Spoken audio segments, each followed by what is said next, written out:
Oke, sebelum kita sampai di sana, kita lompat ke masa lalu dulu. Ke masa lalu, mengapa Semar sih ya?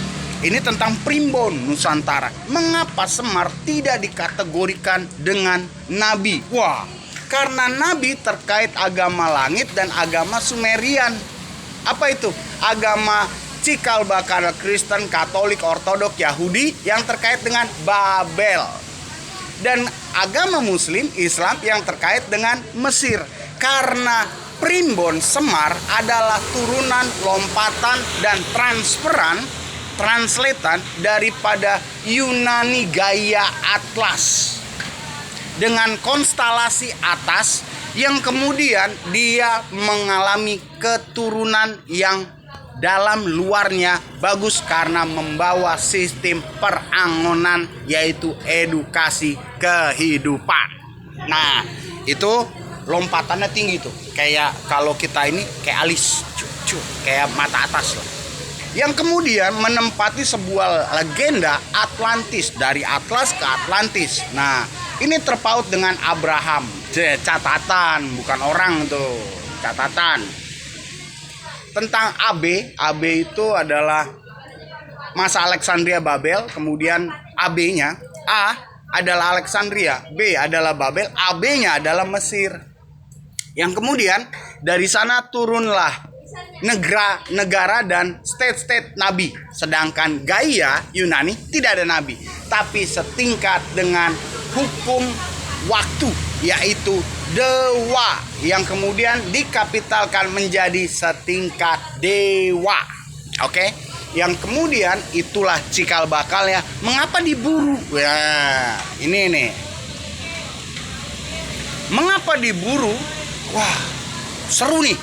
Karena perburuannya terkait tidak hanya perburuan turunan daripada Yunani kuno Atlas menuju Atlantis, tetapi juga kisah-kisah di negeri-negeri kenabian AB, yang kemudian kita tahu A, B, A itu A Alexandria, B Babel, AB itu Mesir, yang kemudian terkait dengan agama-agama nabi sampai di pertengahan di India, sampai melalui kisah Sodom dan Gomora. Kemudian lompatan pengulangannya adalah Siwa, Hindu Siwa. Itu sebabnya patahnya antara cinta mencintai kemunafikan, hypocrite and blasphemer, love, it's about colonial western and uni-western going to eastern. Wow, that's wonderful. Yang kemudian di negeri kemajemukan didapati Indonesia punya Semar.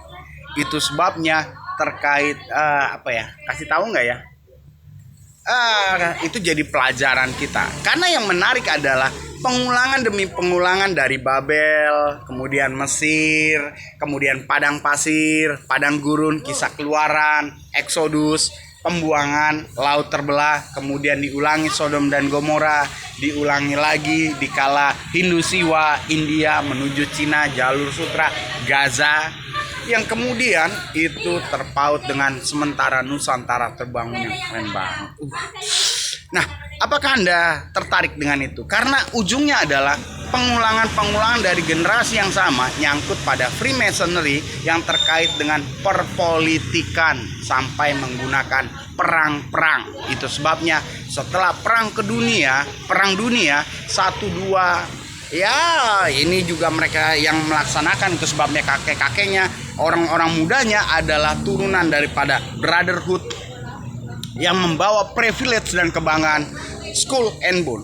Tapi tahukah Anda bahwa keduanya kalau dikombinasikan dan diterapkan, mereka adalah orang-orang yang bisa menciptakan masalah, nggak bisa nyari solusinya, karena titik mereka adalah titik penghancur.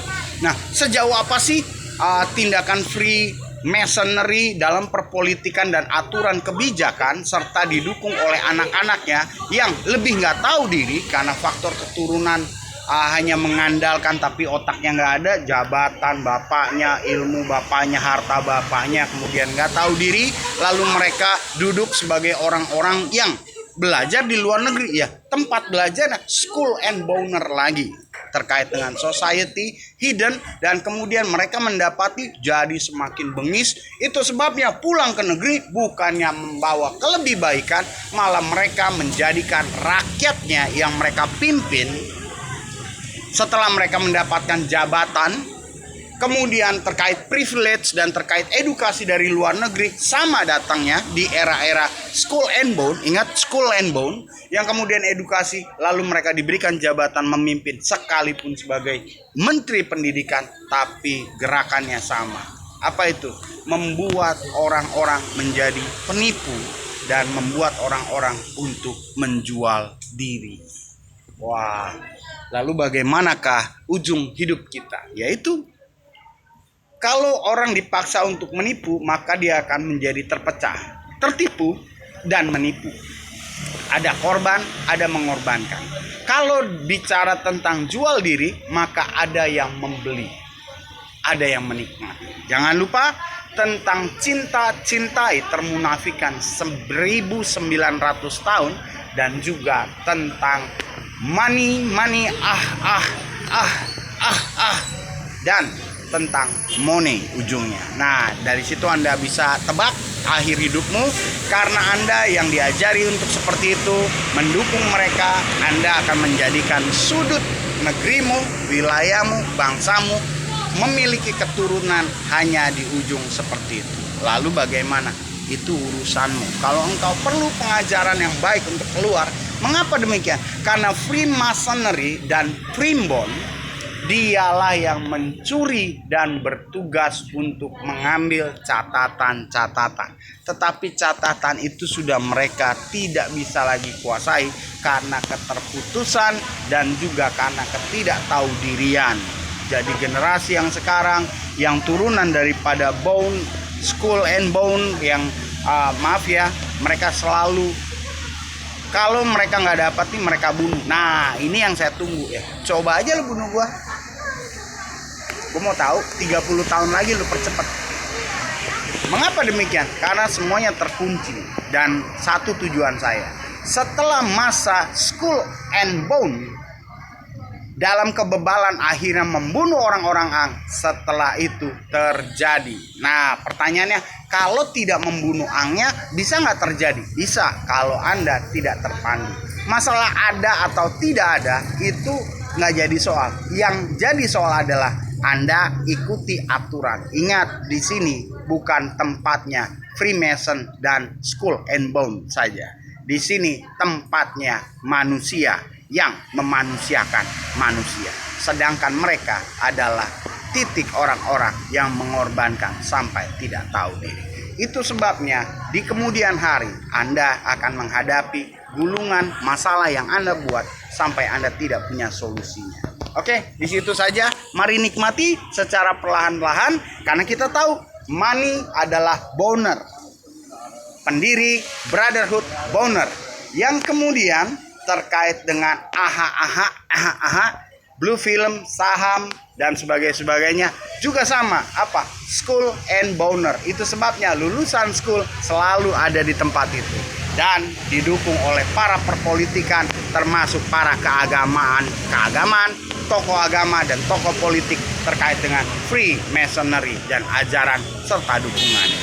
Masih di situ, Anda perlu satu yang menjadi solusi, ajaran kebeningan kehidupan. Nah, kebetulan itu punya saya.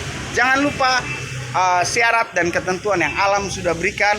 Kemarin sudah dinyatakan bahwa untuk datang dan memiliki panduan-panduan yang lebih berdinamika menyelesaikan masalah Anda, baik secara bangsa ini, bangsa-bangsa, dan putaran globalnya. Oke, Anda harus dikenakan pajak kegelapan dan juga biaya keterangan. Oke, untuk memperjelas dan menciptakan tangga ke atas. Kemampuan Semar adalah kemampuan dia diturunkan ilmu dalam, luar, atas, bawah, sampai pada tujuannya. Sedangkan kalian mencuri untuk mengambil dan memodifikasi, mengembangkan seolah-olah kalian menguasai. Tetap ujungnya tidak bisa ke atas. Kembalikan jasadmu dan engkau tergulung oleh perbuatanmu sendiri. Salam untuk Freemasonry, motherfucker. dan juga Skull and Bone, motherfuckers.